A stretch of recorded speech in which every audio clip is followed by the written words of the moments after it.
Salut tout le monde, on se retrouve aujourd'hui pour un nouveau vlog. Alors suivez-moi, je vous embarque pour une visite culturelle.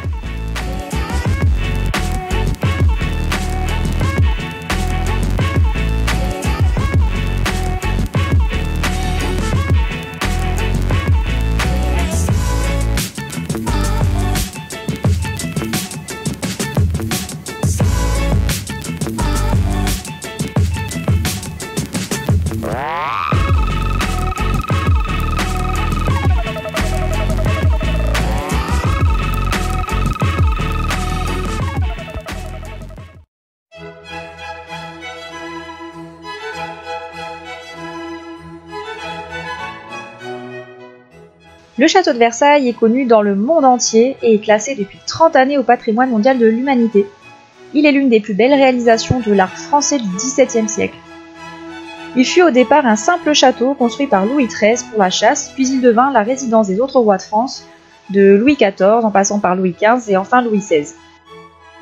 Le domaine du château comprend aussi le Petit et le Grand Trianon, le hameau de la Reine, le Grand et le Petit Canal, une ménagerie mais qui a été détruite, une orangerie, la pièce d'eau des Suisses ainsi que les magnifiques jardins du château.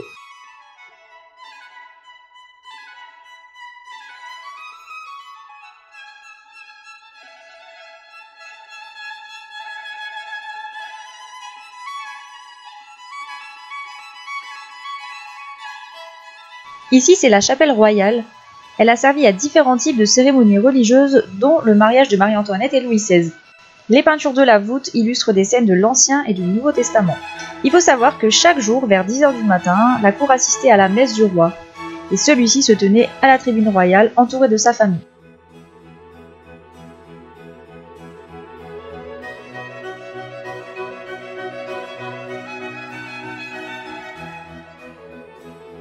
Voici le salon de Mercure ou chambre de lit, qui tient son nom du plafond de Jean-Baptiste de Champaigne représentant Mercure, dieu de la mythologie romaine. Elle devait servir d'antichambre, mais fera office finalement de chambre de parade, et n'aura servi que 3 fois.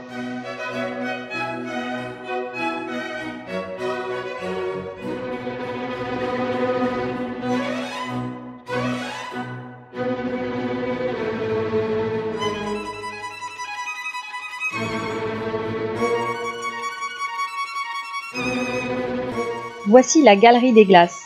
Cette pièce connue de tous mesure 73 mètres de longueur et ne possède pas moins de 357 miroirs qui ornent 17 arcades faisant face aux fenêtres.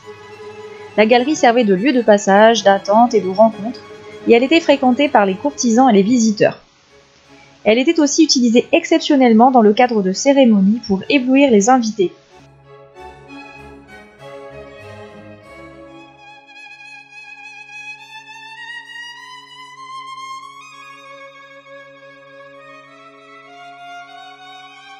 Ici, c'est la salle des batailles, qui a été créée par Louis-Philippe. Elle est décorée d'une trentaine d'immenses tableaux célébrant les victoires françaises.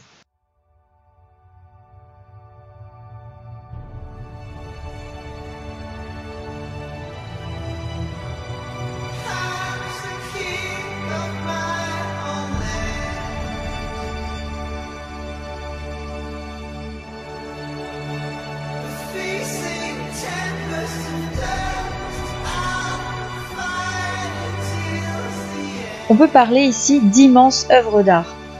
En 1661, Louis XIV charge le jardinier André Le Nôtre de la création et de l'aménagement du jardin de Versailles, qui sont pour lui aussi importants que le château. Et les travaux durent une quarantaine d'années. Le Grand Trianon, ou Trianon de marbre, a été construit en 1687 par Jules Hardouin-Mansart. Il est composé d'un palais, de sa cour, un ensemble de jardins et de bassins. Il fut la résidence ou le lieu de séjour de Louis XIV, Pierre Ier de Russie, Marie Leczinska, épouse de Louis XV, et plus récemment le général de Gaulle.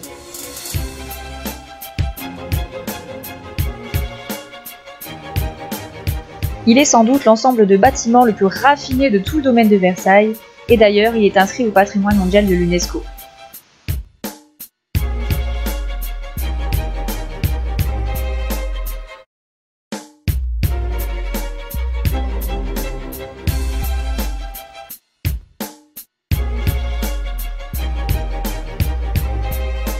Ici, c'est le Petit Trianon.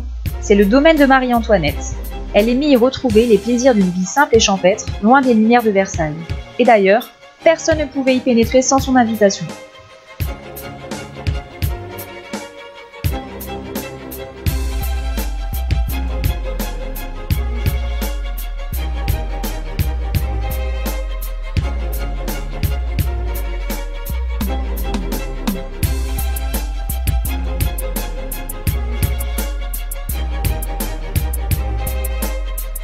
Dans son domaine, on peut d'ailleurs y admirer le Temple de l'amour.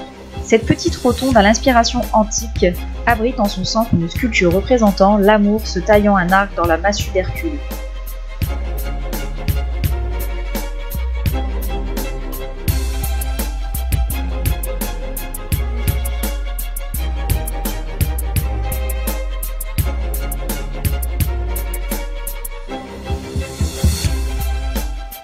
Voilà, j'espère que cette petite visite de Versailles vous a plu. N'hésitez pas à me retrouver sur les réseaux sociaux, Facebook, Instagram, Twitter, Google+, etc. Et sur ce, je vous dis à bientôt.